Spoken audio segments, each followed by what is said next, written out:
Hoje é dia 13 de dezembro, nós estamos conversando 9h30 da manhã de Fortaleza, 10h30 aí em São Paulo. Rapaz, eu fui dormir ontem, devia ser umas 10h30, não, às 4h30 da manhã, porque eu fiquei tumultuado, essas coisas às vezes mexem comigo. Eu assisti um vídeo ontem muito interessante de um canal que eu acompanho chamado Computing Forever, de um cara chamado David Cullen, é um irlandês. Tá. E ele fez um canal, ele fez um vídeo falando sobre a situação da Irlanda no momento, em função das mudanças que a União Europeia está aplicando, sobre essa lei, esse artigo número 13 sobre a lei de copyright, né, que na prática aplicou a censura.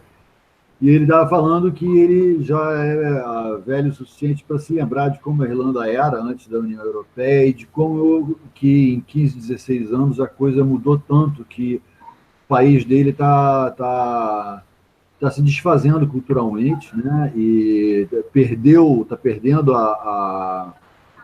as suas formas, né? Tá se transformando, né? O próprio espaço urbano está se transformando e tudo mais. E simplesmente para ele não falou nada demais, Alexandre, ele só falou isso, e falou muito bem. Ele é um cara que faz um texto muito bom, é muito bom o canal dele. E o vídeo foi colocado em modo restrito, até para nós aqui no Brasil. Ele tem modo restrito, ou seja, você acessa aí o link, aí o YouTube te apresenta com uma informação: olha, isso aqui foi colocado em modo restrito porque pode ser ofensivo ou conter, enfim, alguma coisa ruim. E aí você tem certeza que você quer continuar, aí você... Parece quando você vai entrar na página de pornografia, sabe? Aí você acessa, Sim. você diz Até sim, pior. até pior. Você diz sim, você entra dentro do vídeo, não tem comentário, você não pode dar lá, não tem nada, é só o vídeo, só parece que você está vendo uma parada proibida, entendeu? Parece que você está fumando maconha, alguma coisa assim. E, Uma e violência aí eu, extrema, né? Um negócio bem hardcore. É, e aí eu tenho um amigo que mora no Canadá atualmente, que é uma pessoa que já morou em vários lugares do mundo, enfim. E eu mandei para ele, porque eu fiquei com vontade de conversar sobre isso, sabe? Porque aquilo me incomodou de uma forma. E eu falei assim, só que é o teu negócio, né? Eu e você somos, né? Somos eu e você. A maior parte das pessoas ouve o que você fala, fala: nossa, que discurso de ódio, que pessoa intolerante, retrógrada que você é, né? Esse tipo de coisa. E eu mandei o link para ele, falei: Flávio, se você dá uma olhada nisso, você acha que isso tem alguma coisa ofensiva ou inadequada ou errada que justifique o que aconteceu com esse canal, desse vídeo e tal? Aí na hora, isso foi durante o dia, aí na hora ele viu e falou: não, não acho, o cara é bem incisivo, mas não tem nada demais e tal. Aí no final do dia, aliás, já era tarde da noite, ele me mandou um vídeo de um imigrante lá na Alemanha. Falou assim: Fred, eu morei na Alemanha há 5 anos, o que ele está falando, sabe, ele não precisa confiar na legenda, quer dizer, pode confiar na legenda, porque a legenda está correta, estava legendado em espanhol. E é terrível, porque o que ele mostra e o cara fala assim: olha, e a gente faz, e a gente vai continuar fazendo, e vocês vão fazer o quê? Meus advogados já falaram para mim que a polícia não pode fazer nada, não. E eu pego a sua mulher, eu estupro, eu bato, entendeu? Eu arrebento, eu vou lá e faço o que eu quiser, e você que se foda, meu amigo. Islâmico? E foi assim, e com as cenas de Não, agressão não. às mulheres. Deixa eu perguntar. É islâmico esse sujeito aí, não? É imigrante islâmico, ele falando que a minha religião é superior, que a minha religião me permite, que a Sim. minha religião tem um código superior ao seu e tal. Olha, uma barbárie, e choca porque quem conhece a Europa, né, sabe como é que o povo é educado e tudo mais, e você vê esses caras, as, as mulheres passando e o cara batendo na mulher como se fosse um homem, dando soco na cara, Sim, Alexandre, sim. dando soco na cara, e isso para o povo europeu, assim, é uma coisa assim, é um choque, é uma coisa que a pessoa não concebe, né? Um homem, um grupo de homens, se sabe, dá uma surra na mulher e ri, e fica rindo. E a polícia não pode fazer nada. Enfim, olha, eu não vou me estender muito pelo caso do vídeo específico, mas Não, aí mas ele é falou, uma. Fred, olha esse vídeo aqui e me diz, que é mais ofensivo? É esse vídeo aqui ou o vídeo que você me mandou mais cedo? A Europa acabou, Fred. E, e aí eu comecei a conversar um pouco com ele sobre isso, também não vou me estender nisso, mas assim, o sentimento, a mim, sabe, é uma que não estou lá, que não sou europeu nem nada, mas assim, o sentimento de revolta e de é indescritível. É uma coisa que eu acredito com bastante convicção de que o brasileiro não aceitaria. O brasileiro ia se revoltar, sabe, e não ia aceitar mesmo, entendeu? É, é, sim. Mas diga, fale. Não, não, pode prosseguir. Se você tiver que prosseguir Não, mais, só finalizar. Eu estou com umas para ideias entrar. na cabeça, mas eu mantenho as. Elas não vão Não, fugir, não, não. então tá, só para finalizar, porque eram 3, eu fiquei até as 2 e pouco, 3 horas da manhã conversando com ele, aí depois eu precisei de pelo menos mais 1 hora e meia, 2 horas para descomprimir, para poder conseguir dormir, entendeu? Porque é, é muito, sabe, não só a canalice do YouTube de estar censurando, quanto o estado absolutamente deplorável que a Europa, sabe, está se tornando, a cumplicidade, a intenção, né, a, o proceder absolutamente maquiavélico de todos os governantes, todos os governantes em todos os países estarem com o mesmo discurso afinado, falando as mesmas coisas, dando as mesmas justificativas, para fazer o que na prática é um atentado contra o seu próprio povo. E isso, sabe, olha, eu confesso que, mesmo cansado, foi difícil dormir. Eu acho que eu só devo ter pegado no sono lá para 5 horas da manhã, entendeu? E aí acordo hoje aqui com faxina e tudo mais, mas enfim. É assim mesmo. Pelo menos eu estou num lugar que eu posso fumar aqui. Agora eu estou na varanda. Você está me vendo bem direito? Não? Tô. Tem uns edifícios aí, é um lugar bacana que você arrumou aí, assim, em termos Na verdade, de visualização aí, é é bastante reflexo. iluminado, né? É, Ah, é tá reflexo? iluminado? Na verdade, Tá, bem aqui claro. é aqui, isso aqui é uma janela e está espelhando o que está na minha frente, na Ah, verdade. que bacana. Dá uma impressão que não, que tá atrás de você mesmo, tudo isso. Bacana, ficou bonito isso aí. Que legal. Bom, você citou alguns pontos interessantes aí. É interessante lembrar que a Irlanda, sei lá, 20 anos, não sei, estou chutando esse número aí, tá? Ela estava na pindaíba econômica e eles abriram o mercado e hoje, na verdade, eles estão, até onde eu sei, bem recuperados nessa questão aí. A parte de TI, de tecnologia, deu um salto gigantesco lá. É engraçado porque, simultaneamente, você está me dizendo isso, eu não tinha ideia de que isso poderia estar tão grave assim na Irlanda. Eu não vi o vídeo que você compartilhou no Facebook. Eu vou ver se eu presto atenção nele. Mas você citou aí algumas coisas, como, por exemplo, a Europa acabou, né? Eu acho que ainda não.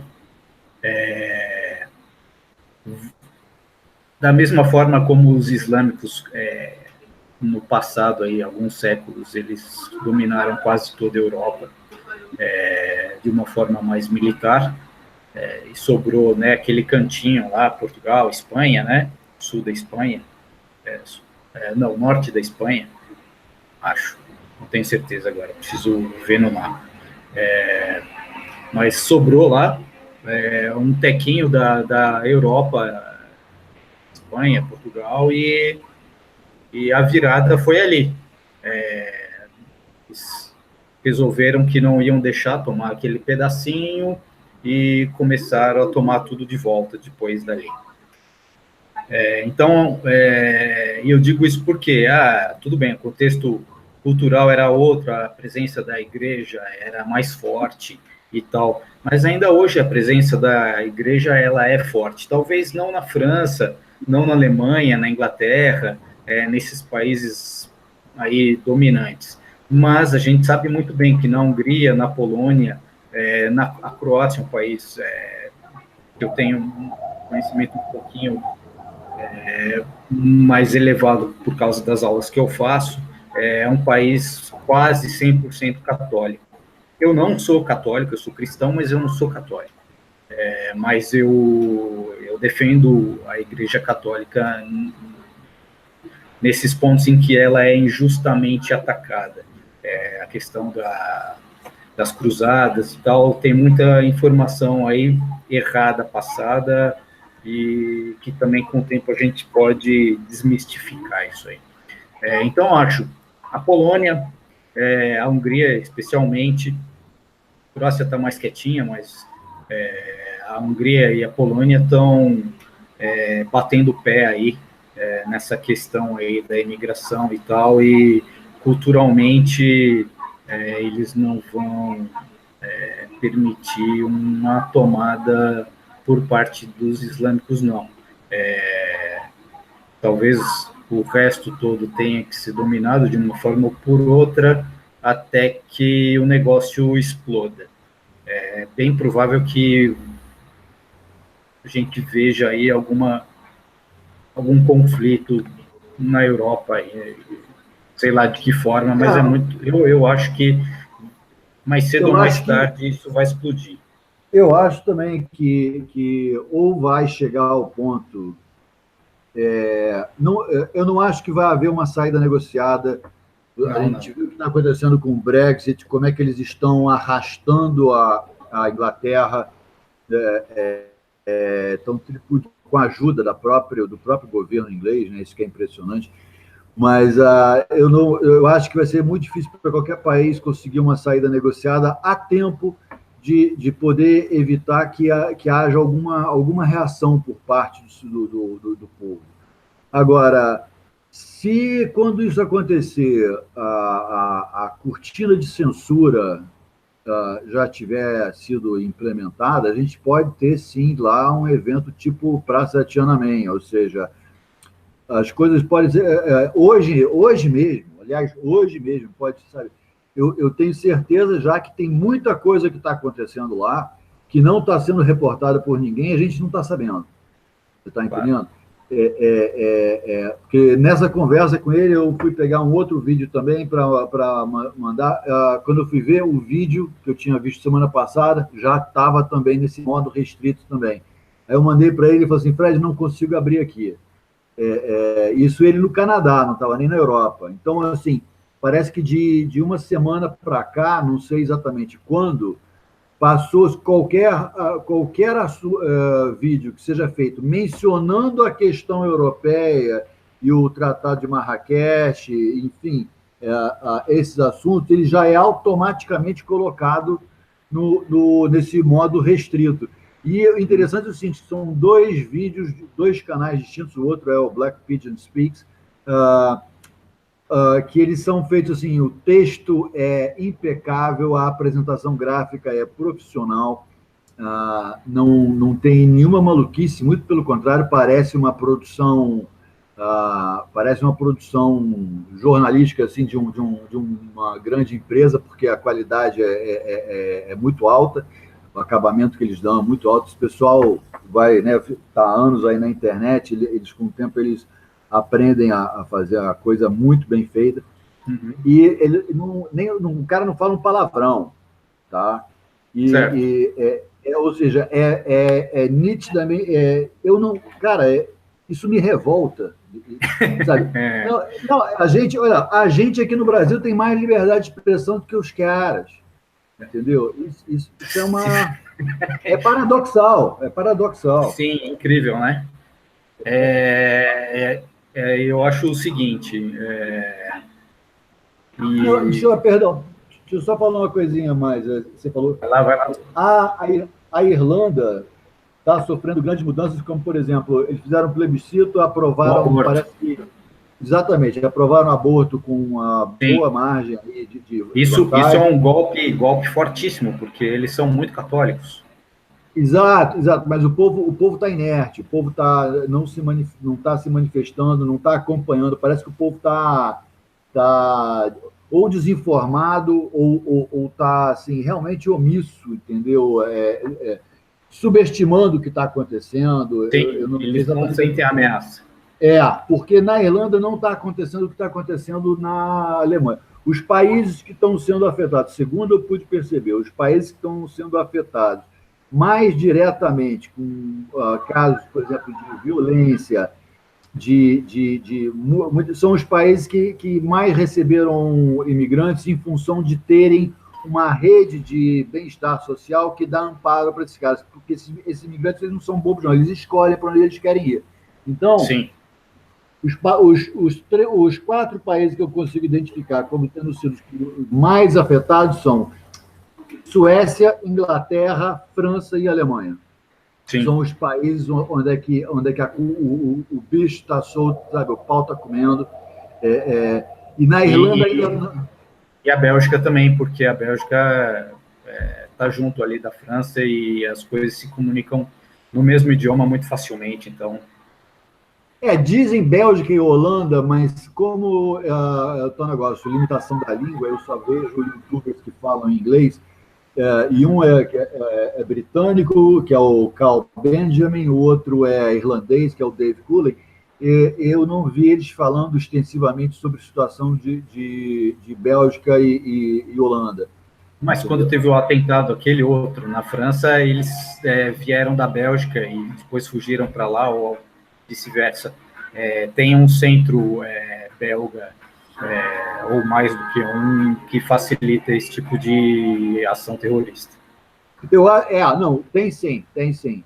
Mas eu acho que se a gente for fazer um mapeamento de onde é que tem uma quantidade maior de gangues e bandidos mesmo entre esses imigrantes, a gente vai perceber que são os países onde é que tem um estado de bem-estar social maior, onde é que os benefícios para o imigrante é maior, entendeu? Porque na Alemanha, esses caras chegam, eles têm salário, eles têm moradia, eles têm casa, os caras dão casa para eles. E eu já vi, são uns apartamentos muito bons. Os caras têm casa, têm salário, o salário varia pelo número de dependentes, então se o cara tem 10 filhos, ele recebe mais. É assim, venham destruir a Alemanha, eu pago mais para quem fizer um melhor trabalho, entendeu? Sim, é isso. É interessante porque simultaneamente aí você tem essa questão contra as mulheres, né? Que você mencionou desse sujeito aí batendo no peito e dizendo que vai fazer isso mesmo, e eles estão anestesiados mesmo, eles não têm essa percepção que eles estão começando a dormir com cobras. E você, em passando, disse que acredita que no Brasil esse tipo de situação não seria suportada, né, pela população, claro. Eu concordo com você exatamente, mas digo que é porque a gente já está mesmo numa situação de violência onde morre dezenas de milhares de pessoas por ano, então a gente se encheu o saco e a gente sabe e vê até vídeo que passa de vez em quando, escapa um ou outro aí, que mostra as pessoas mesmo linchando, enfim, tomando a decisão ali, fazendo o julgamento ali na hora, a quente, né, como a gente diz aí, resolvendo a situação. Então, já está difícil para quem está aqui. para quem vier de fora, então, e resolver fazer esse tipo de coisa, a chance de uma pessoa dessa ser punida ali na hora também, ela vai ser gigantesca, na minha opinião. Eu acho que tem um... É engraçado porque uma coisinha aqui. Vai lá. Eu acho que tem uma coisa a mais aqui, posso estar enganado, mas a minha avaliação é o seguinte. Tem uma coisa a mais, que é o seguinte.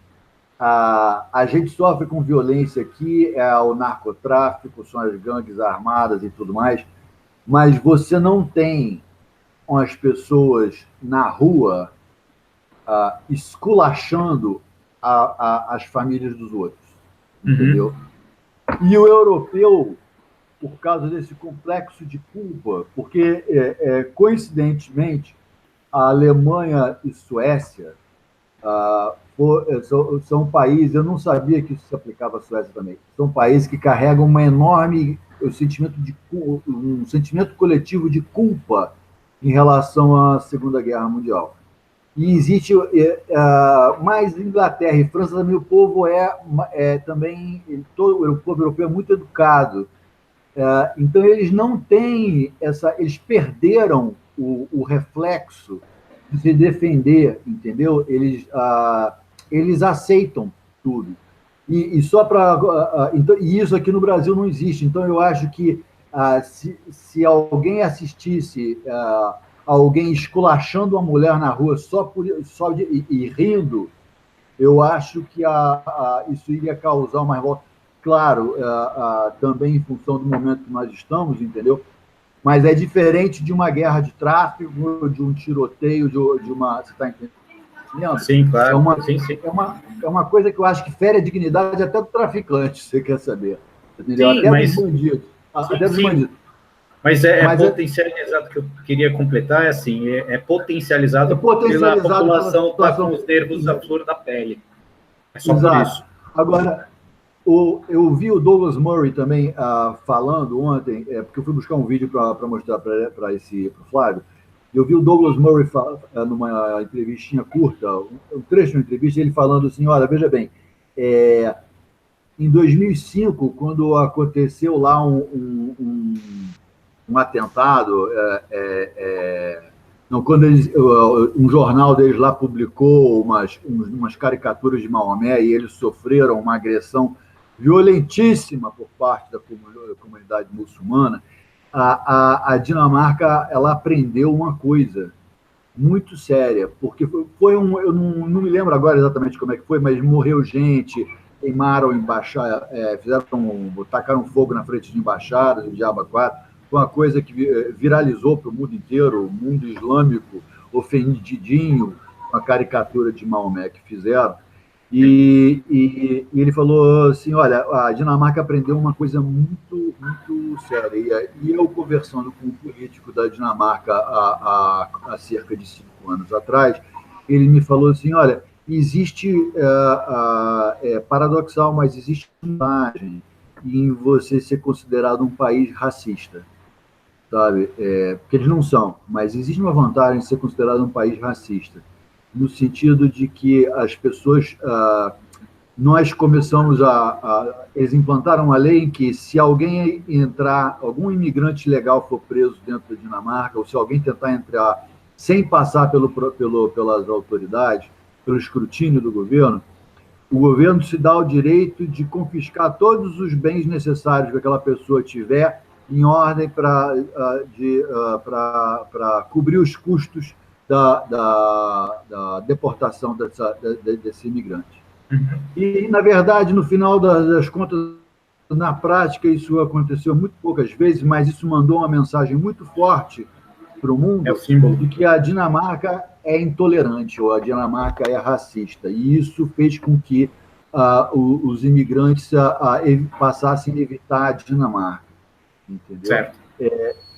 Ou seja, a Dinamarca não tem esse sentimento de culpa, esse sentimento coletivo de culpa em relação à Segunda Guerra Mundial. A Suécia, eu teria que me relembrar da história da Suécia melhor por quê, mas a Suécia tem,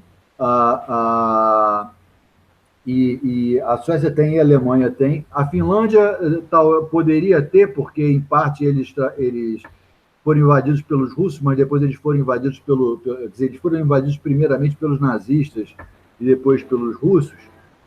Mas a Finlândia, como está ali na fronteira com a União Soviética, eu acho que eles têm um senso maior de necessidade de sobrevivência, e eles são um país bem pequenininho, bem menor, né? Então, eu acho que eles têm a noção de não brincar com fogo. Mas, enfim, é isso. Não, então, para adicionar mais alguma coisa aí nesse tema que você está falando, a gente não pode jamais se esquecer de que tudo isso aí faz parte daquela velha estratégia da guerra assimétrica, né? Então, eles atacam os inimigos de uma forma que eles sabem que o inimigo não os atacará. Então, é impensável a gente considerar aqui que em um eventual conflito enviaremos soldados com bombas em volta do corpo para explodir o inimigo. Isso daí é uma coisa que só uma parte, só um dos lados é capaz de fazer. Mas eu vejo, voltando ao início, eu vejo uma hora, sim, em que, até porque eu sei que existem em alguns lugares da Europa centros de treinamento civis, que estão sendo organizados pela população civil, de treinamento de guerrilha, de milícias, entendeu? Milícias, tudo escondido, tudo clandestino. Então, eu vejo sim, que eles vão entrar em guetos dessas comunidades aí e vão fazer uma chacina. E vai ser uma loucura. E aí o exército vai entrar e vai ser... tinha uma expressão que explicava bem isso, mas assim, vai ser o bicho. Né? Vai pegar. Será que vai ser desse jeito? Pode ser que sim. Mas, não sei. Eu posso estar definindo essas pessoas que estão participando desses treinamentos, vou defini-las como eu pensaria, assim, tá? Eu não pensaria numa ação desse tipo. Eu pensaria mesmo numa preparação para um eventual seria uma guerra civil. Eu pensaria assim, mas sim, acredito que também possa ter uma quantidade de pessoas aí dispostas a começar esse tipo de brincadeira aí antes. Sei lá. Não sei como julgar isso, de verdade. Não, eu acho o seguinte, prever o futuro é uma coisa engraçada, né? Porque é quase garantido que você vai errar. Mas eu acho que eles vão se organizar de alguma forma, mas a população da Europa toda está desarmada, com exceção, acho que de Suíça, ou não sei quem mais tem acesso à arma, mas acho que dentro da União Europeia estão todos eles desarmados. Mas, eventualmente, eles vão virar marginais, ou seja, vão trazer armas clandestinamente, e eles vão reagir porque, veja bem, a maior parte dessas coisas, pelo que eu entendo, está acontecendo nas grandes cidades, que é onde essa população imigrante se concentra. O interior da cidade, desses países, engraçado porque o interior de todo o país parece que é igual, né? Onde você tem a população mais trabalhadora, a população, enfim, que é mais conservadora, o seu tem um perfil mais conservador também, não está aceitando isso. Eu acho que parte das manifestações que a gente está vendo agora está sendo realizada justamente por parte dessa população do interior dos países. Na França, por exemplo, os coletes amarelos, segundo me foi dito, é composta por muitas pessoas que viajaram para Paris, entendeu? De regiões, de outras regiões da França para protestar. O parisiense em si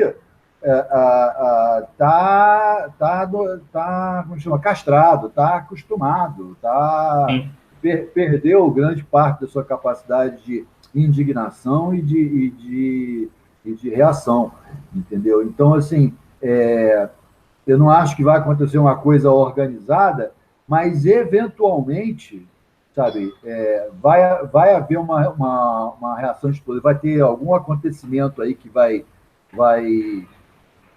desencadear uma reação raivosa, entendeu? E isso aí é a pior coisa que tem, porque é garantia de que muita gente inocente vai ser afetada, entendeu?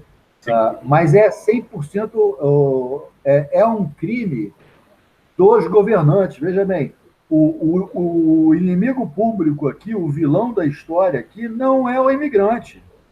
O vilão da história, na minha concepção, são os governantes que estão que estão possibilitando, viabilizando, estão aprovando leis para censurar, para calar a boca do cidadão, e que estão, na Irlanda, inclusive, como em vários outros países, a imigração não foi uma coisa que foi objeto de plebiscito ou autorizada pela população.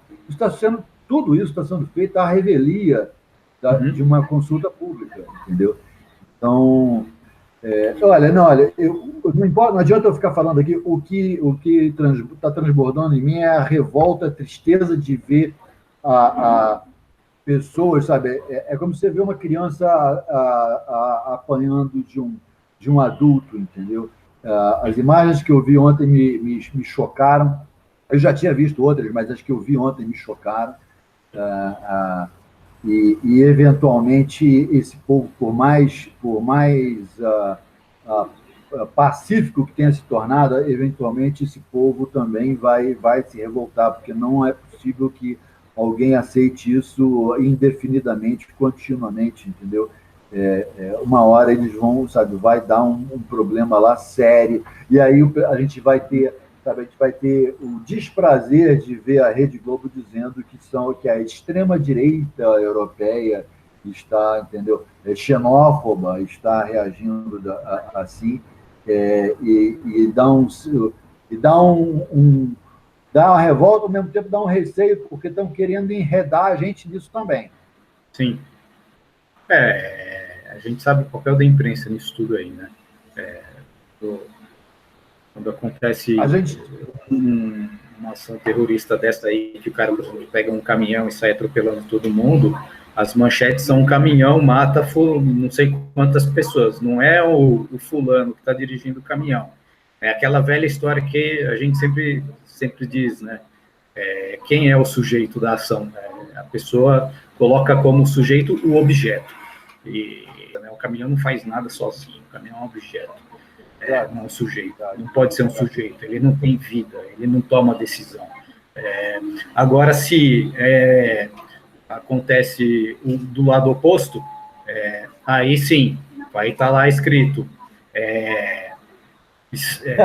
sujeito de extrema direita, racista, homofóbico, islamofóbico, com todos os adjetivos possíveis. De Bolsonaro. Exatamente, intolerante, massacra de forma covarde fulano, fulano e fulano. Exatamente. Não, esse cara aí que matou 4 pessoas aí na igreja, não saiu dizendo que o cara tinha um perfil conservador, meu? Eu não vi, eu vi só as manchetes, eu não li a notícia. O cara não tem nada de conservador, o cara estava com armas ilegais, com o número de série raspado lá, o cara odiava a igreja, enfim, o cara é todo errado, um desequilibrado mental. Aliás, muito mal explicado, porque o Brasil não tem esse tipo de coisa, né? Como é que chama? Shooter, né? De pessoa que sai atirando assim, não é uma coisa comum que vai acontecer no Brasil. Então, isso é estranho de chamar a atenção. Mas a descrição das matérias é que o cara tinha um perfil conservador. E o pessoal vai cá, que perfil conservador? Como assim? Esse cara ele tem nada de... Ele odeia a igreja, ele odeia... Bom, enfim, é uma outra conversa aí. Mas se você deixar as pessoas trepam em cima de você, tripudiam em cima de você, não existe... o mundo mudou muito nesse sentido, entendeu? Antigamente, no Ocidente, não importa se você fosse de esquerda ou de direita, havia um senso de respeito o maior, entendeu? Acho que até os ladrões e bandidos tinham mais respeito pelas pessoas, entendeu? E o que está sendo feito agora é um achincalhe com a condição humana, entendeu? É um achincalhe com as pessoas, entendeu? 60 mil pessoas, na verdade não são 60 mil, né? Então, mais. Eu já vi alguém falando sobre isso, falando assim, meu irmão, o policial... Desaparecidos não entram nessa conta também, enfim. Se o policial encontra alguém com 3 tiros na nuca dentro do mar, o cara bota que morreu por afogamento, entendeu? Então, assim, então não são 60 mil, ele deve estar falando aí de quase 100 mil, de 90 mil, sei lá quantos mil são as pessoas que estão sendo assassinadas por ano nesse país. O pau comendo solto, entendeu? Estamos chegando a extremos aqui também, em outro sentido, entendeu? Mas eu vou te dizer uma coisa, é difícil, viu? Porque uma coisa que a gente está sofrendo aqui é uma guerra, verdadeiramente, é a quantidade gigantesca de pessoas que estão sendo assassinadas em todo o Brasil, que é difícil de lidar. Aí o que a Europa não tem esse número de mortes, não tem essa mortandade, a criminalidade é diferente, mas o que está se vendo é o achincalhe do cidadão. Eles estão esfregando a cara do cidadão no lodo, no lixo, entendeu? E estão fazendo isso na cara de todo mundo, entendeu? E os caras estão lá cheios de preocupação em serem politicamente corretos, porque eles foram doutrinados, eles foram castrados já há muito tempo. Então, tem poucos homens com capacidade de reação nesse país, entendeu? Sim, é isso. É isso mesmo. E isso acontece mesmo por todas essas formas, desde essa questão aí da propagação aí como é que você disse, do sentimento de culpa, de uma forma nacional, enfim, mas tanto também pela própria imprensa, e aí começa aquelas histórias, né, das dívidas históricas, culturais, e aí você tem os ataques das formas, para variar, menos coerentes possíveis, mas eles não estão muito preocupados com a coerência, né? Eu vi umas comparações muito interessantes quanto a isso, né, que muita gente diz que os conflitos de diversos países, especialmente na África, né, são causados originalmente pela má divisão feita artificialmente pelos europeus, definiu as regiões correspondentes ao país X, Y e Z, né? Colocando dentro do mesmo país tribos rivais, ou enfim, grupos populacionais rivais. Eu não sou um expert e eu acredito que possa haver alguma influência por parte disso, até porque a gente viu isso na Europa, especialmente na região da qual você, né, da qual parte da sua família veio, que é a Croácia. Aquilo ali realmente houve um pouco disso aí também, mas eu acho que o que acirra tudo isso é a ideologia marxista, né, que incentiva os conflitos.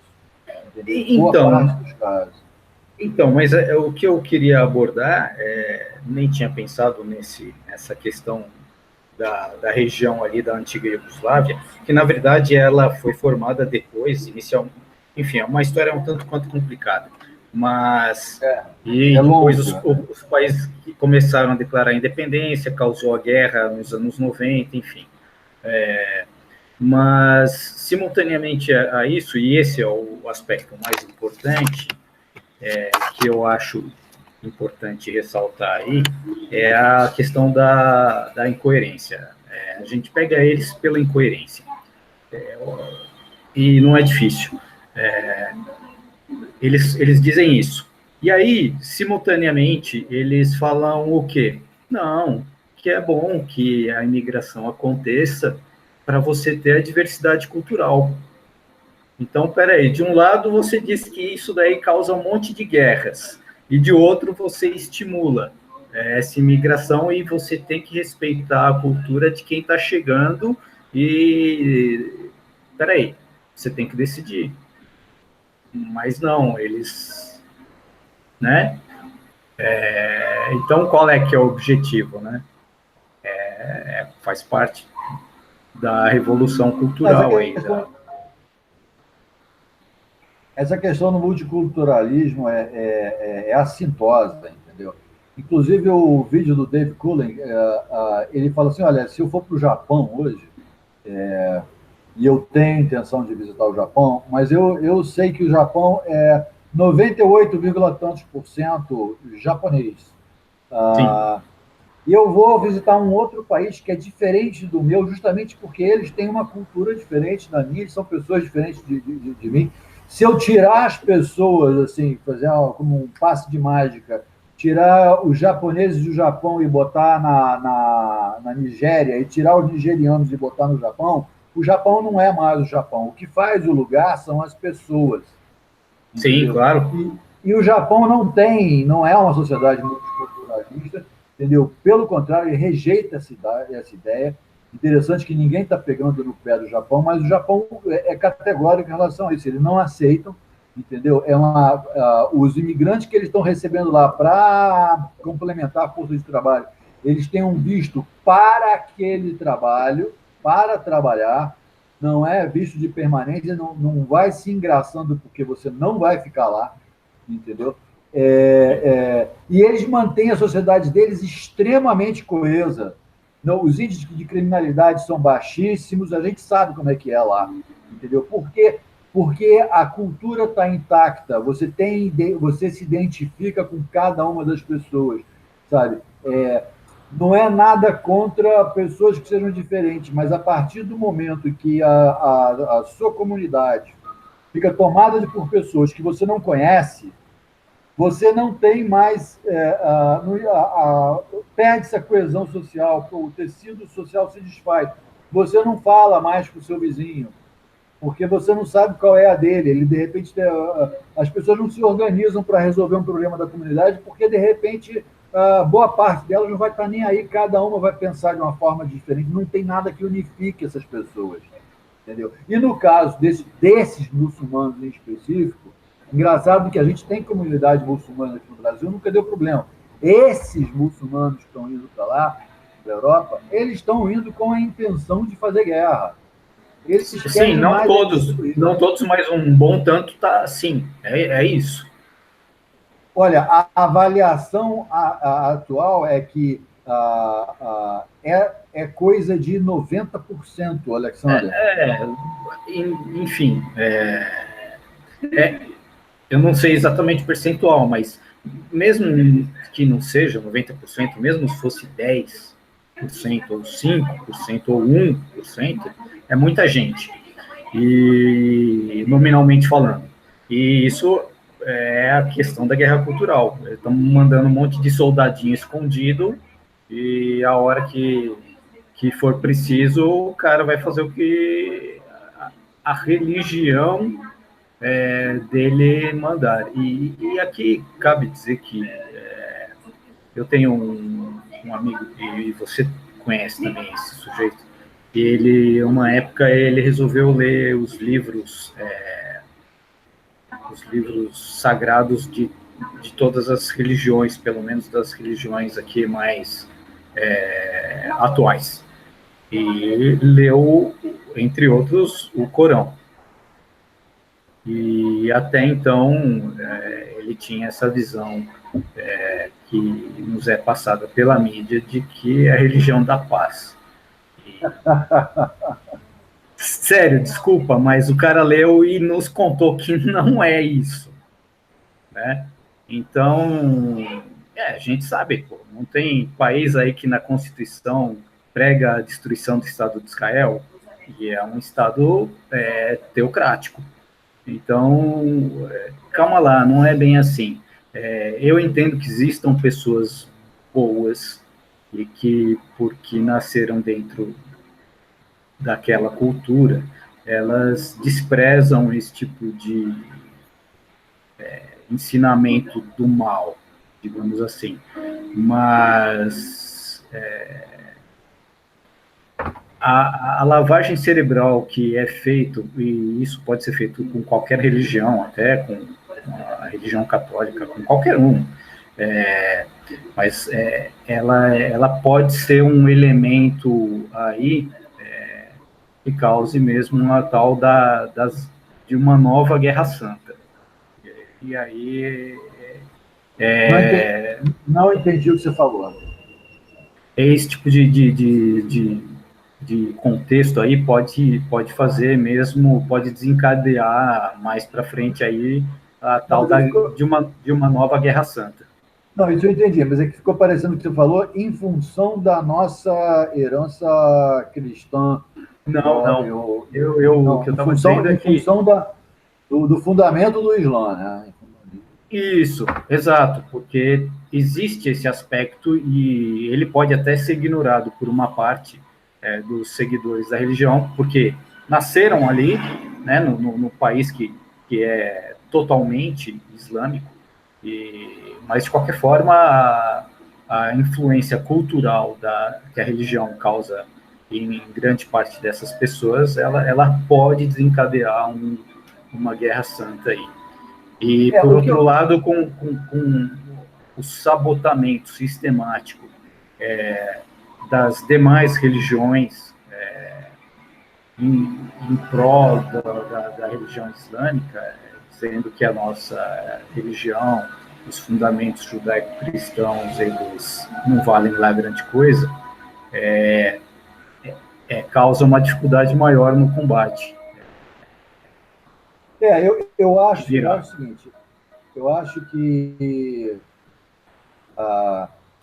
você pegar, no caso do Brasil, a percepção que eu vejo, a percepção que eu tenho, o que aconteceu no Brasil no passado foi que as pessoas, os libaneses, enfim, os árabes de qualquer origem, os muçulmanos que vieram para o Brasil no passado, vieram uma circunstância assim de emigraram por extrema necessidade, por uma questão de guerra e penúria, vieram com suas famílias maciçamente, não vieram numa quantidade grande o suficiente para formar um gueto ou uma comunidade exclusivamente da região deles, como, por exemplo, aconteceu com os japoneses, mas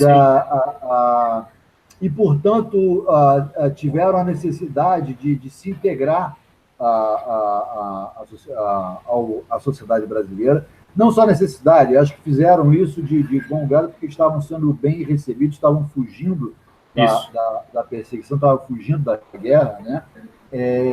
E os seus filhos, que hoje devem estar na segunda, terceira, talvez até quarta geração,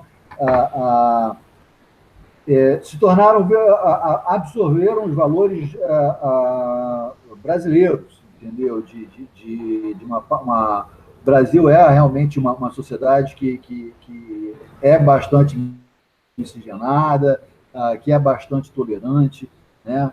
Apesar de ser 90% cristã, não existe intolerância religiosa aqui, nem nada disso, né? Agora, ou seja, é um perfil completamente diferente do que você vê na Europa agora, ou mesmo no Canadá, em que 75% são homens entre 15 e 50 e poucos anos de idade, ou seja, idade de combate, estão vindo, estão formando guetos. Para onde eles vão, eles formam guetos, ou seja, eles não se integram de forma alguma com a população local, eles odeiam a cultura local que os recebe. E, portanto, eles querem transformar aquele lugar no país de onde eles vieram, no inferno de onde eles vieram. Então, é uma coisa bastante diferente. E, ao mesmo tempo, você falou da nossa religião, da nossa formação cultural cristã, né? o cristianismo também foi, com o passar do tempo, graças a Deus as pessoas estão começando a questionar isso agora, transformado numa coisa que não é. O cristianismo não é essa passividade, essa coisa de dar a cara a tapa, não importa o que aconteça. Não, a interpretação da doutrina cristã foi deturpada com o passar do tempo para tentar passar a ideia de que o cristão é um ser passivo diante de tudo. E absolutamente não é isso. Não poderia haver coisa mais errada. E não só isso. O que eu acho mais preocupante é aquela velha história, apontar as culpas de muitas coisas que aconteceram no passado como um desejo ou responsabilidade católica. E não é bem isso, também. E voltando um pouquinho, a questão que você havia mencionado aí da imigração toda que aconteceu para o Brasil, com a cultura local nossa, da tolerância, especialmente da tolerância, muitas dessas pessoas, de qualquer religião que seja, elas foram influenciadas beneficamente e deixaram qualquer parte bélica ou de conflito de lado, porque elas percebiam que, de uma forma ou de outra, as coisas acabavam acontecendo de um jeito benéfico, produtivo para toda a sociedade, e que não valia a pena entrar em conflitos ou em embates por causa da religião. Não, até porque se a gente fosse arrumar confusão aqui em função do seu histórico natal, né, o brasileiro ia falar, meu irmão, aqui, ó, não ia ter essa tolerância, e eu acho que não. Pelo contrário, se você vê essa primeira geração de imigrantes, que eu saiba, pelo menos, por exemplo, o Rio de Janeiro, eu morei 18 anos no Rio de Janeiro, você vê libaneses e israelitas... Árabe, judeu, tudo junto. Exato, todo mundo junto, entendeu? Se respeitando, com extremo bom humor, e é muito interessante porque, por exemplo, Copacabana, Rio de Janeiro, Copacabana, você tem uma comunidade israelita, você tem inclusive pessoas, hoje em dia não sei se ainda tem vivos, mas você tinha muitas pessoas que viveram, que saíram dos campos de concentração de Auschwitz e tudo mais, entendeu? Então, as pessoas que tinham muito, as gerações mais velhas, quem passou pela Segunda Guerra Mundial, tinha uma noção muito forte de que é preciso haver respeito, é preciso haver tolerância, e é preciso haver paz. As pessoas estavam procurando o Brasil maciçamente por um único motivo: paz para poder viver as suas próprias vidas. O Brasil não era o país mais próspero do mundo, nem longe disso. Elas vieram para o Brasil procurando a paz e que elas pudessem as vidas delas em tranquilidade. O que a gente tem visto agora é uma coisa completamente diferente. Essas pessoas estão invadindo a Europa. O que eu quis dizer com 90% é o seguinte: estima-se que há alguma coisa entre 15% e 20% dos muçulmanos no todo, que são 1,5 bilhão, né, que sejam os mais radicais. Mas o que se estima é que, daqueles que estão imigrando para a Europa, 90% são ou paramilitares ou terroristas mesmo na sua essência, ou pessoas que são completamente coniventes, colaboracionistas, digamos assim, com essa ala radical. Então, assim, é uma coisa muito mais tóxica, entendeu? E é um Islã que estava aparentemente enterrado e confinado a guetos, mesmo a pequenas áreas, mesmo dentro do Oriente Médio.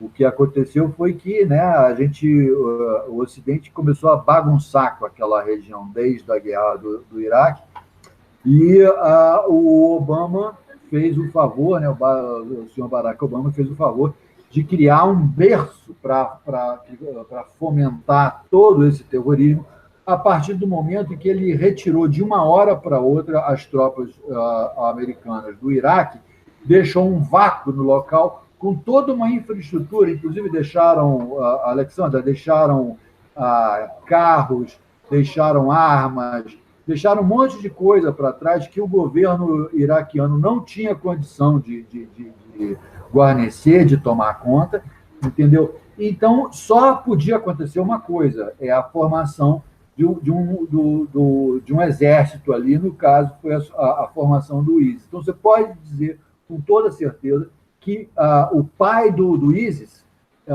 é o Barack Obama, pelo que ele fez, entendeu? Foi uma porcaria, eu não estou tirando a responsabilidade da loucura que foi fazer a guerra no Iraque, que foi uma coisa feita pelo George Bush filho. Não, isso tudo foi uma loucura, entendeu? Mas quem efetivamente fez esse barril de pólvora estourar e o caldo derramar em cima da Europa foi o Barack Obama, a Angela Merkel, toda essa patota aí. Né? Então, assim, você tem... Eles parece que eles... A impressão que se tem é que eles pegaram é como quem cria gado, né? Eles pegaram o pior que havia, que poderia haver, pegaram essa gente e alimentaram e deram o que eles precisavam para que eles se multiplicassem e depois trouxeram ele para o Ocidente, para a Europa. É o que está acontecendo. Então, assim, e aí vem com esse papo, islamofobia, ou seja lá o que for, xenofobia, não é isso. Não tem nada a ver com isso, entendeu? É terrorismo mesmo, é terrorismo de Estado. Eu não sei se você já viu sobre aquele plano Kalergi. Tem muita gente falando que isso aí é um resultado final do plano Kalergi, que foi acelerado talvez um pouco demais, por isso que está causando essa conturbação. Mas o plano Kalergi é um plano idealizado logo após a Primeira Guerra Mundial.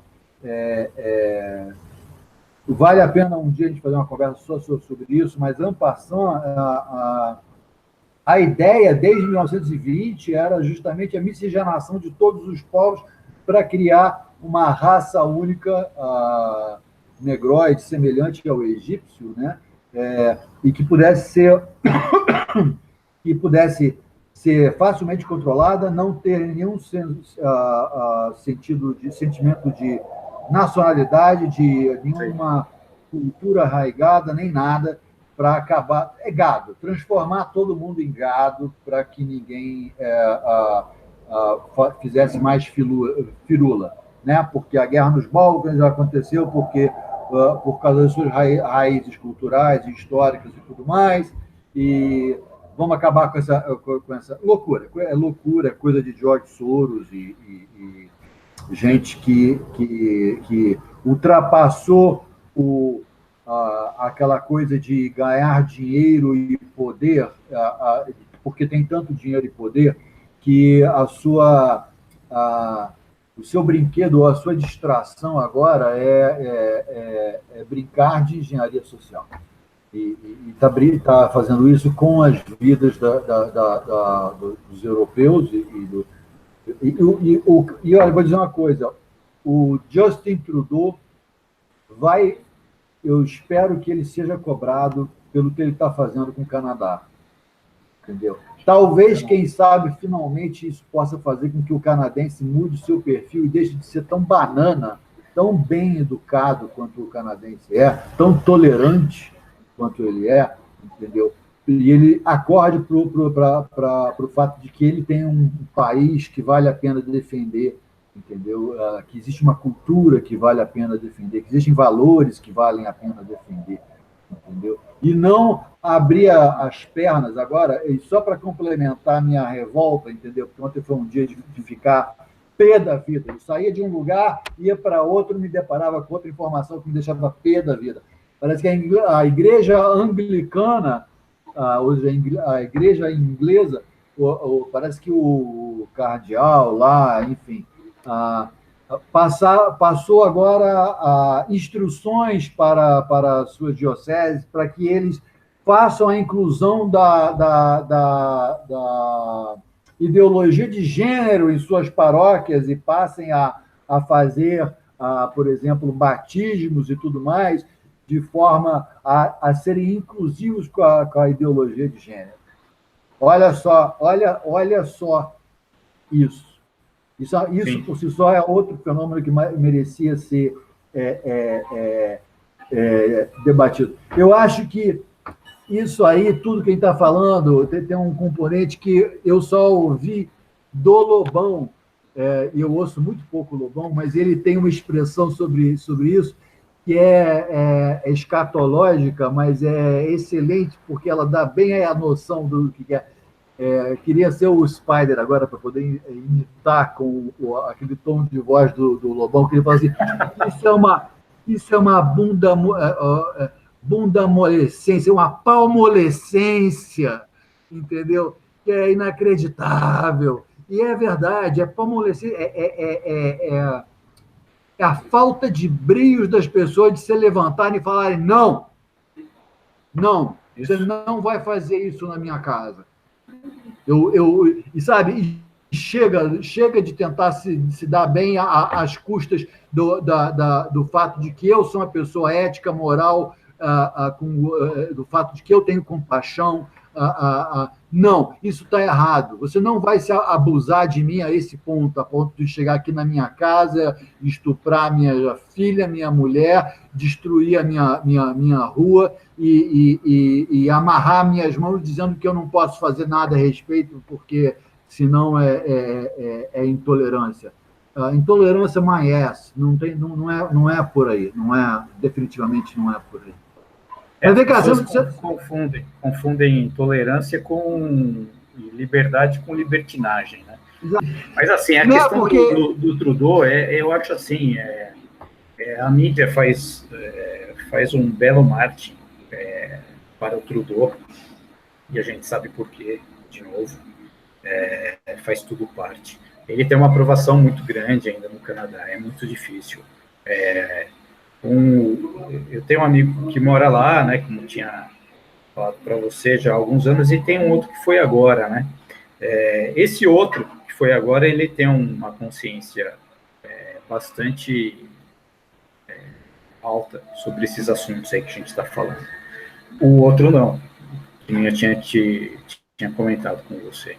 E esse outro que não, ele já está lá há alguns anos, e para ele o Trudeau é o melhor político do mundo de todos os tempos.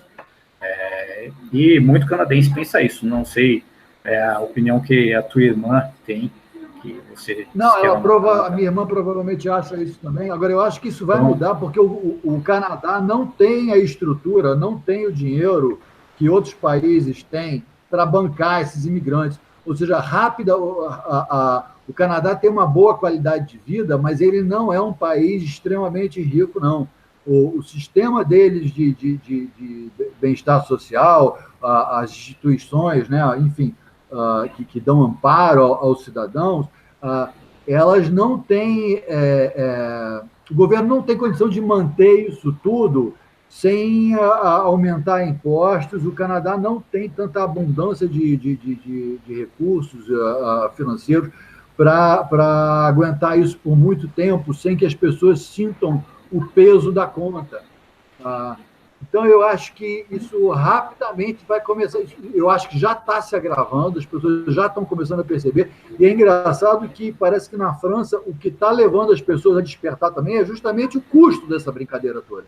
E o Canadá vai sentir isso bem rapidinho, bem rapidinho. Sim, no final das contas, o que acontece com o estabelecimento desse tipo de cultura e de regime baseado nesse tipo de cultura assistencialista, você consegue empurrar com a barriga essa conta lá para frente. Às vezes é lá para frente, mas às vezes não é tão lá assim. Mas a conta vai chegar, ou então você vai ter que descobrir e vai ter que submeter uma outra nação, um outro povo para pagar essa conta, que é o que foi o papel do Brasil aí durante muito tempo, aí, em relação a Cuba e a Venezuela, só para citar dois, sem falar aí em países africanos também. Então, você acompanha o mercado financeiro? você deve saber que nós estamos aí há pelo menos 3 anos sendo bombardeados com economistas todo dia dizendo assim, é agora, vai acontecer, é uma crise mundial, vai rolar, né? Todo dia tem alguém... Uma hora eles acertam. Não, uma hora eles acertam, até porque existem razões para suspeitar que uma crise aconteça. Né? Não, mas as crises, agora, elas são cíclicas, elas sempre vão acontecer. Não tem como não acontecer. É isso que é engraçado. O pessoal fica falando, e aí uma hora acontece e o cara fala assim, eu avisei. Economista é muito bacana porque ele prevê 10 das últimas 2 crises. Né? Ele está prevendo, né? Prever 10, acontecem 2. Ele falou, viu, eu sou o cara. Sim, cara, sim. Não, mas o argumento é o seguinte, imagina se nós entrarmos, e eu rezo a Deus pelo bem do Brasil, que não, porque nós estamos num momento crucial, né? Não é a hora de acontecer uma crise, mas imagina se nós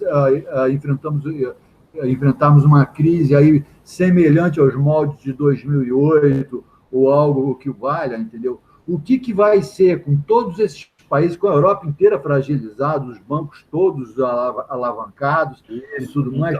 O que vai acontecer na hora que os governos não tiverem mais dinheiro para sustentar essa infraestrutura, essa brincadeira, esse circo que eles estão montando?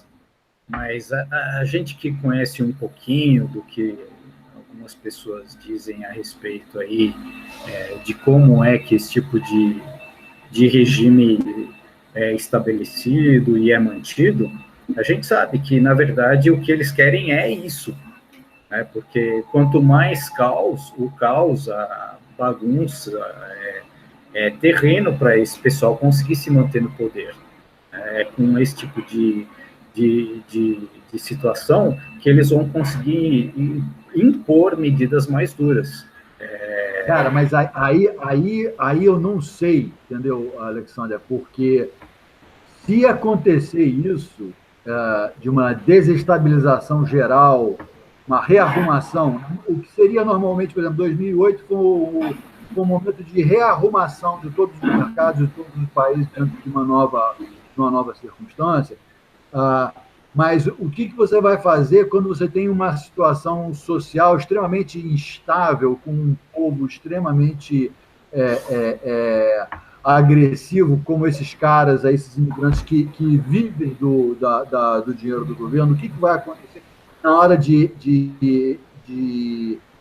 se readaptar com a nova circunstância de menos dinheiro no mercado, menor condição dos governos de gastarem com bem-estar social?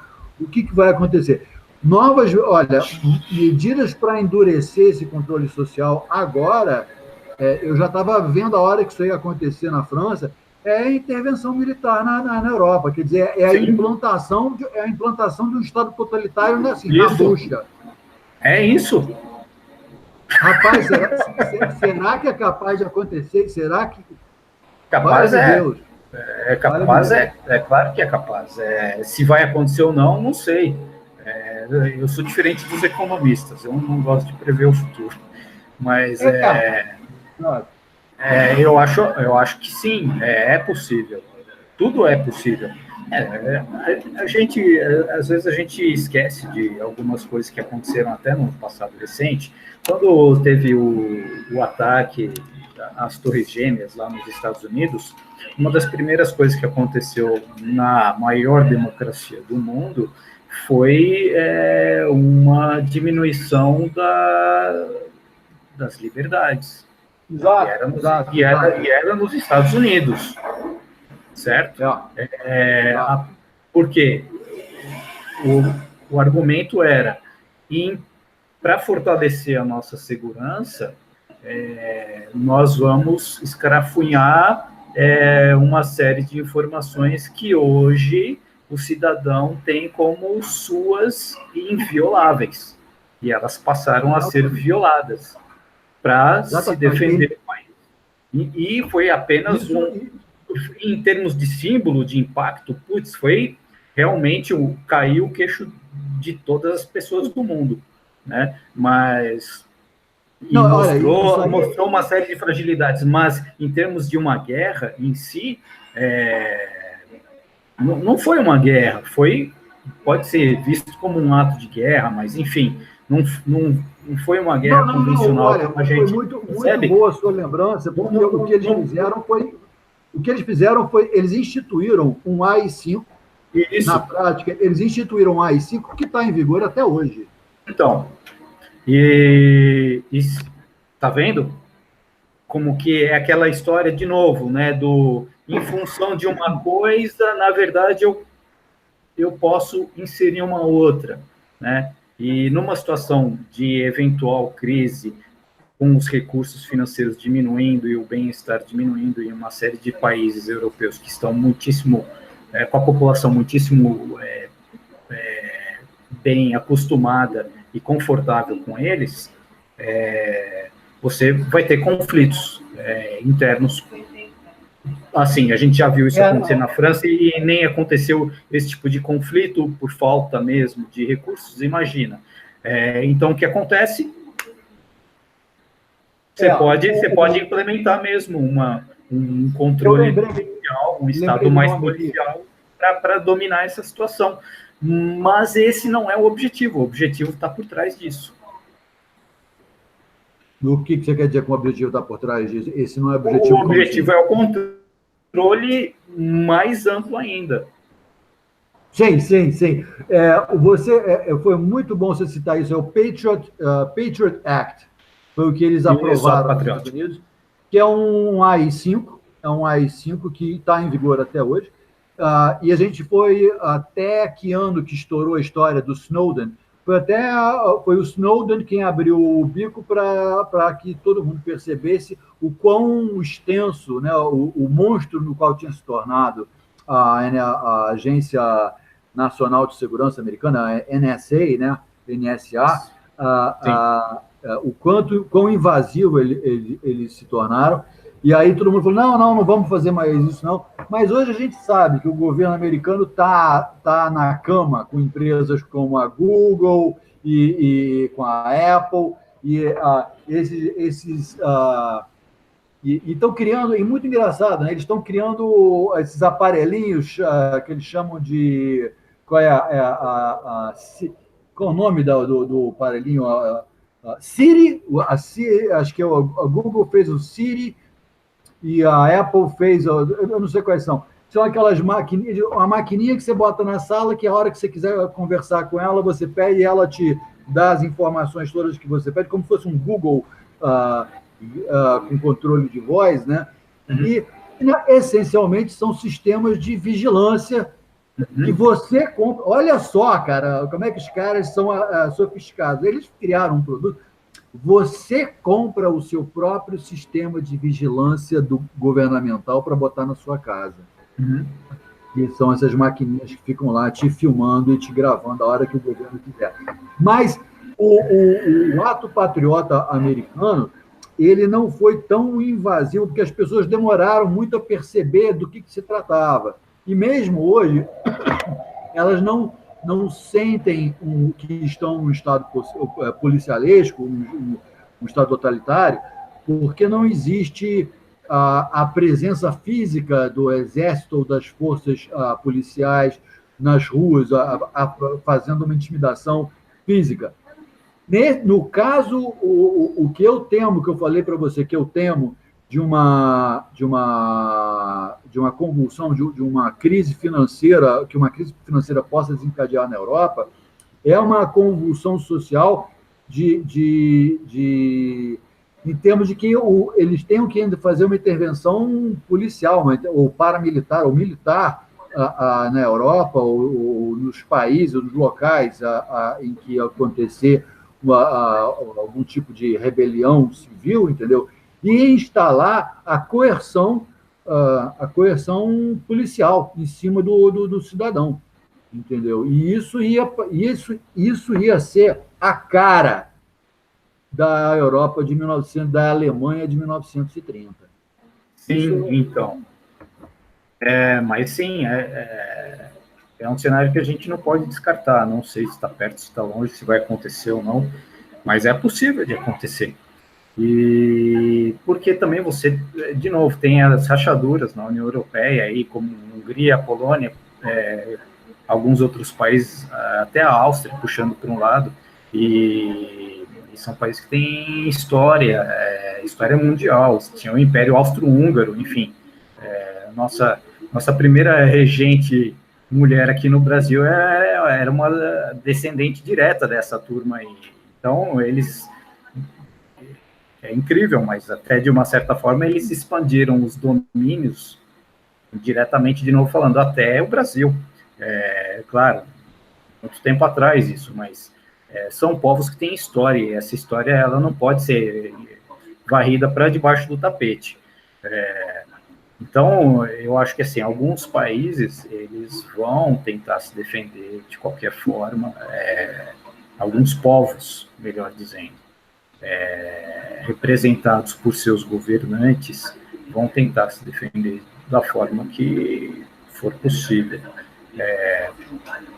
Isso pode causar realmente uma treta dentro da Europa, entre os países, principalmente se a comunidade europeia começar a naufragar, e um vai começar a pôr a culpa no outro, um vai querer contestar aí o dinheiro que eu coloquei ali e lá, e não sei o quê, e agora está acontecendo isso, então, não sei. A Europa hoje está numa situação meio esquisita mesmo. Agora, o Macron já meteu polícia para cima dos manifestantes aí há poucos dias, então aquele teste que você achava que cogitava, será que ele fez?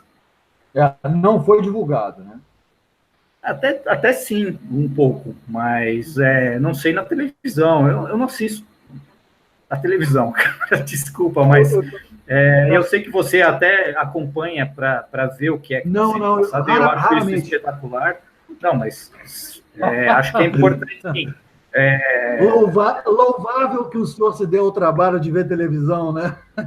Então, eu não vejo, cara, porque, mas sim, eu achei que a outra vez que você falou sobre isso, eu fiquei com uma pulga atrás da orelha. Putz, rarissimamente, de vez em quando,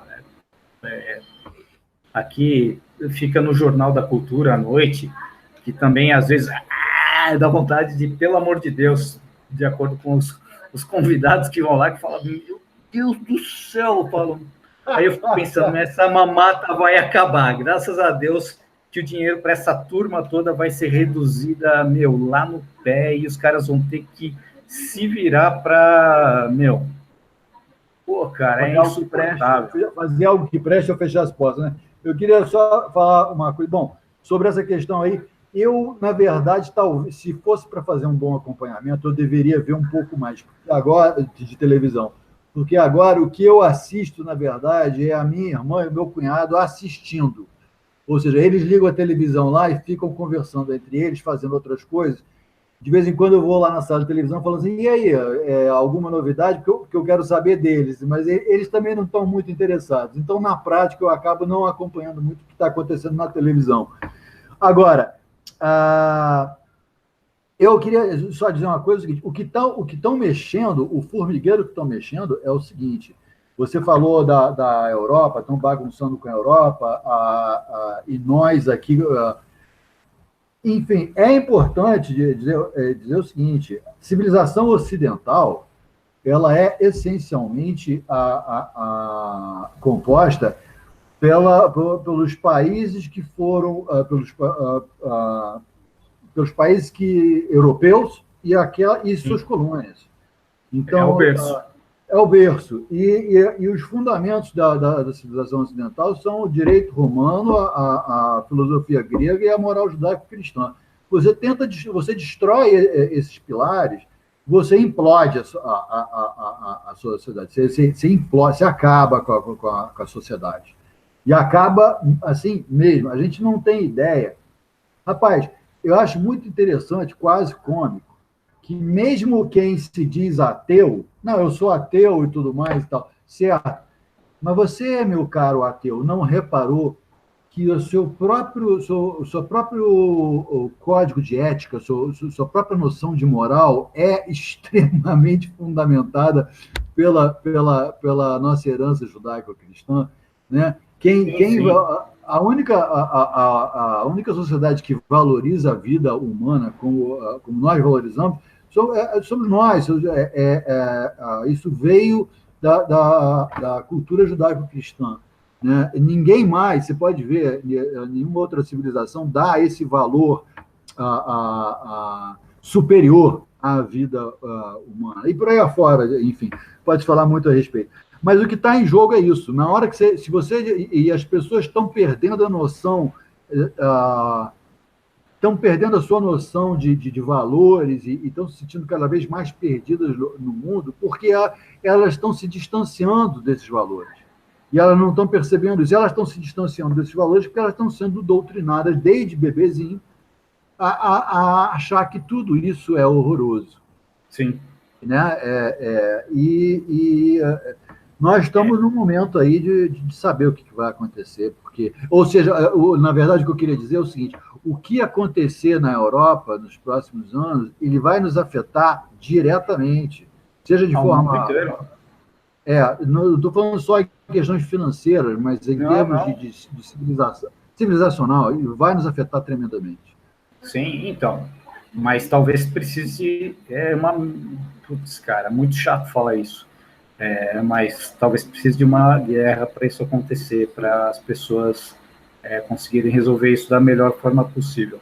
Sem uma guerra vai ser difícil resolver isso da melhor forma possível. Um pouco, parece, né, que uma coisa é contra a outra, mas não, porque os meios todos de persuasão, de hipnose coletiva estão na mão dessa turma aí esquisita.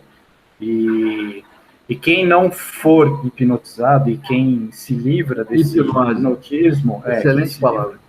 Quem se livra desse hipnotismo sai da caverna do Platão, né? Quem sai da caverna do Platão e enxerga as coisas como elas são realmente, não volta mais para a caverna e nunca mais é hipnotizado.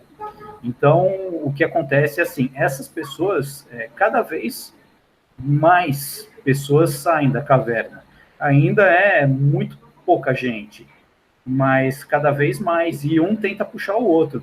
E essa turma organizada com uma liderança, ela não vai se colocar de joelhos. Ela vai lutar até o final para que a verdade venha à tona. Então, é uma briga, cara, brava que vem pela frente. E quem é o dono da caverna não vai fazer de tudo para que essas pessoas que saíram sumam de alguma forma, sejam ignoradas, seja através do ridículo ou seja através mesmo de uma violência física, enfim, não sei. É uma briga brava, né? Eu receio muito isso, porque a gente não sabe em quanto tempo isso pode se levar para se desenrolar. Eu acho que de 5 anos para cá as mudanças foram muito rápidas, muito rápidas. E eu receio, enfim, não dá para prever o futuro, mas se a Europa cair, a Europa não vai cair, cara. Desculpa, agora eu vou ser um economista aqui, não vai cair. E não vai cair por causa dessa turma que já abriu os olhos, que são uma parte grande de poloneses, de húngaros, e eu tenho essa... Pode ser torcida, mas eu... Eu acho que as Américas, especialmente Estados Unidos e Brasil, podem se tornar parceiros importantes nessa guerra, para manter a nossa cultura. Quando explodir, você pode ter certeza que isso já vai determinar a ajuda para lá.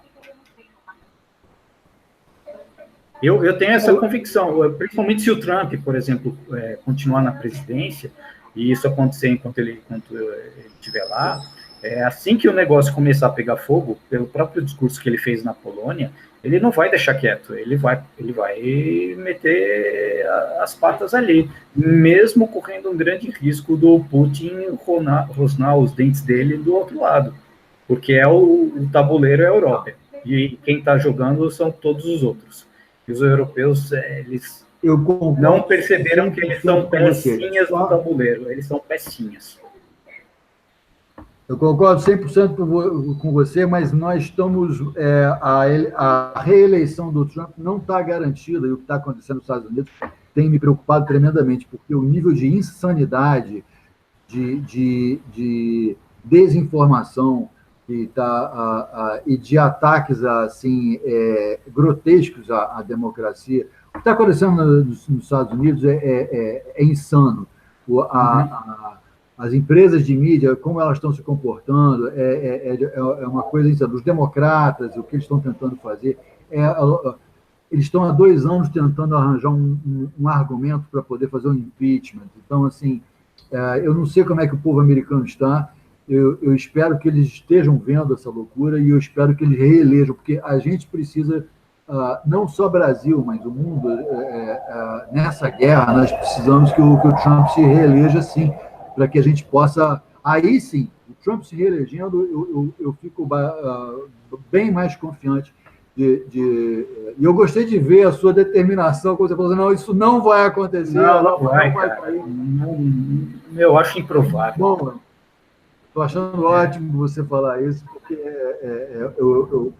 de ouvir, viu? Depois de tanta coisa ruim que eu ouvi nas últimas 24 horas, é uma coisa boa de ouvir você falando isso. Acho que podemos encerrar com essa mensagem otimista. Exatamente. Então, olha, pode anotar aí, Alexander Rowlands está garantindo que nós estamos seguros. A guerra vai ser dura, mas a gente vence, se Deus quiser. Isso. Depois a gente põe na conta do Papa, como dizia o Bob, Capitão Nascimento. Põe na conta, exatamente, põe na conta do Papa, filha da mãe. Rapaz, muito bom. Ainda bem que a gente tinha marcado esse hangout para hoje, porque eu pude desabafar contigo e tu segurou a onda, porque a pressão aqui, eu estava me sentindo realmente, enfim, estressado com isso tudo. Mas muito bom conversar contigo e, como eles dizem, né? Peace out, Godspeed, tudo de bom. Até o próximo hangout. Abraço, meu. Falou, meu. Até a próxima aí. Tchau.